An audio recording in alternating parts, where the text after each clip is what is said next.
Hi students, today let's learn lesson number 8, adaptation. Let's see what is adaptation. The ability of an organism to change for better adjustment with the environment is called adaptation. What is adaptation? The ability of an organism to change for what? For better adjustment with the environment is called adaptation. Now we'll see what is environment. The physical and biological conditions in which an organism lives and with which it interacts is called its environment. The physical and biological conditions in which an organism lives and with which it interacts is called its environment. The organism derives all that it needs to sustain or to live itself and to produce offspring from its environment. Otherwise, the environment in which an organism lives must suit its needs. Example, a polar bear. It got adapted for living in a very cold environment. It won't be able to survive in desert. Then fish living in water won't be able to survive on land.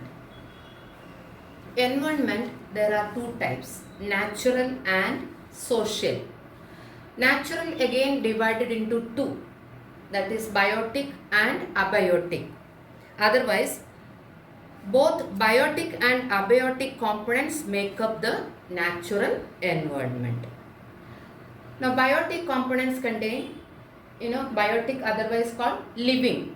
Okay, biotic components contain plants, animals and microorganisms. In abiotic components, air, water and soil. Okay, abiotics are non-living, biotics living. Every organism is surrounded by a particular set of biotic and abiotic factors which affects its living condition.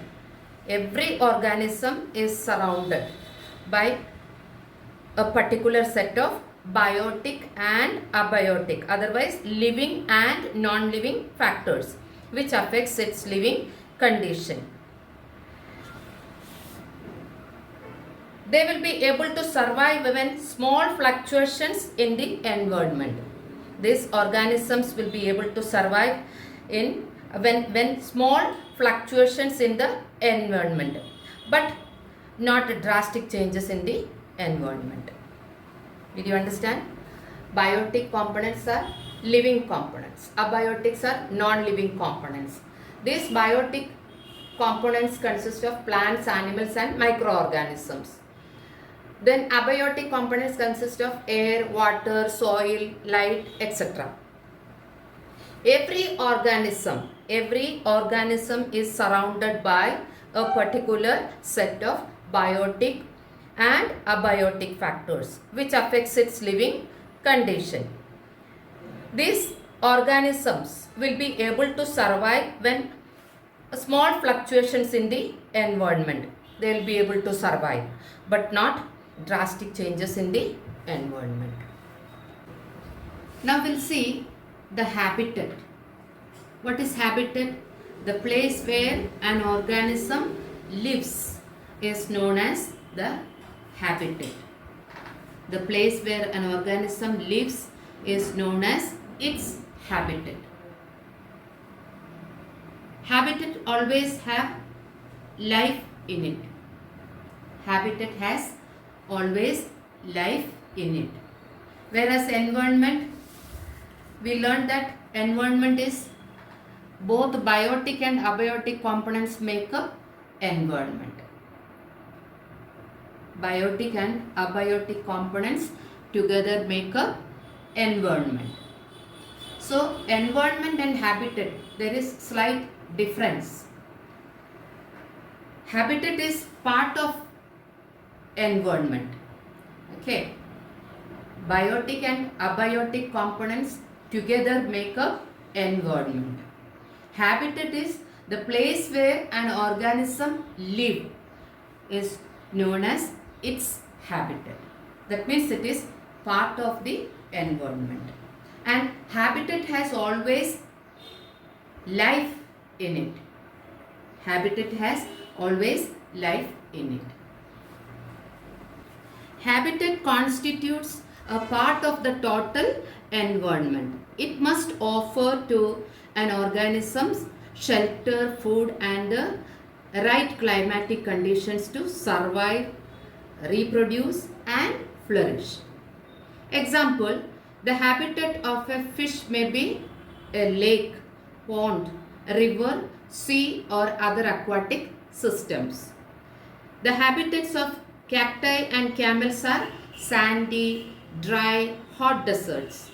The habitats of the Indian rhinoceros are grasslands and forests at the foothills of the Himalayas. Now you understood what is habitat? The place where an organism lives is known as its habitat. Habitat constitute a part of the total environment. It must offer to an organism shelter. Habitat offer to an organism shelter, food and the right climatic conditions to survive, not only survive, reproduce and flourish also. Example, the habitat of a fish may be lake, pond, river or sea. The habitat of cacti, camel, the sandy, dry, hot deserts. The habitat of the Indian rhinoceros are grasslands and forests at the foothills of the Himalayas. Now we'll see the abiotic component of an organism's habitat can be classified as follows. What is that? The abiotic component of an organism's habitats. There are three. Number one is climatic factors such as temperature, light, rainfall, wind, gases, etc. Second one is edaphic factors. What is edaphic factors? Properties of soil that affect the diversity of organisms living in the soil environment, such as soil texture, soil pH, soil nutrients, etc. Then third one is physiographic or topographic factors like altitude, exposure of slopes, steepness, etc. These factors must suit the organism and provide the conditions it needs to survive. So the abiotic components of an organism's habitat can be classified as three. Number one, climate factors. Number two, edaphic factors. Number three, physiographic or topographic factors. Climatic factors such as temperature, light, rainfall, wind, gases, etc. Edaphic factors such as soil texture, soil pH, soil nutrients. Then third one is physiographic or topographic factors such as altitude. Altitude means height, exposure of slopes, steepness, etc. These factors must suit the organism and provide the conditions it needs to survive. Now we'll see microhabitats. What is microhabitats? A habitat is usually a large area within which there may be many smaller units. These smaller units are called microhabitats. What is microhabitats? Smaller units of a habitat is called microhabitats. Habitat is a large area. Okay. Habitat is a large area. Within that there are smaller units. These smaller units are called microhabitats. The conditions present in one unit may be different from the other unit. All the units' conditions are not the same. Conditions present in one unit can be different from the other unit.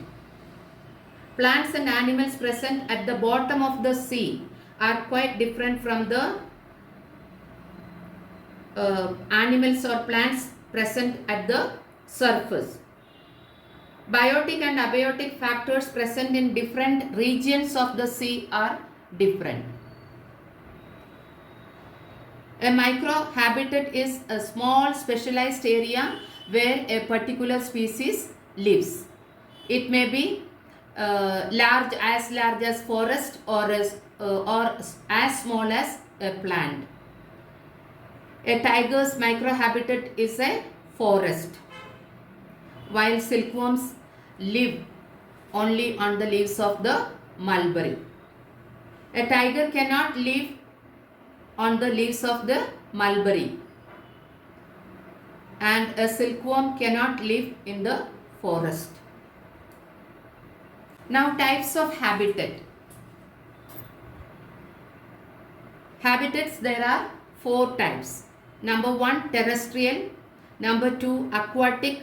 Number 3, arboreal. Number 4, aerial. Number 1, terrestrial habitat. The organisms that live and move on land are terrestrial. The organisms that live and move on land are called terrestrial. The terrestrial habitat is characterized by rapid fluctuations in temperature and moisture. This habitat is not uniform, as there are many barriers like deserts, mountains, rivers, etc. On the land itself, there are different places like deserts, mountains, rivers. These habitats are not uniform or not same. Life on land depends on air, soil, temperature and rainfall. Some common terrestrial organisms are trees, ferns, elephants, camels and human beings. Second one is aquatic habitat. The organisms living in water are aquatic. Aquatic habitats are fairly stable compared to terrestrial habitats. Aquatic organisms are classified as freshwater and marine organisms. Now, third one is arboreal habitat. What is arboreal habitat? This organisms lives on trees. Example, monkeys and squirrels. They live on trees. Then fourth one, aerial habitat. Air is not a suitable medium for supporting life, but many organisms have taken to air for many of their activities and they spend a lot of time flying in the air. Example, insects, birds and bats. These are the organisms spend a lot of time in the air. If you like my video, please like, share and subscribe. Press the bell icon to stay tuned.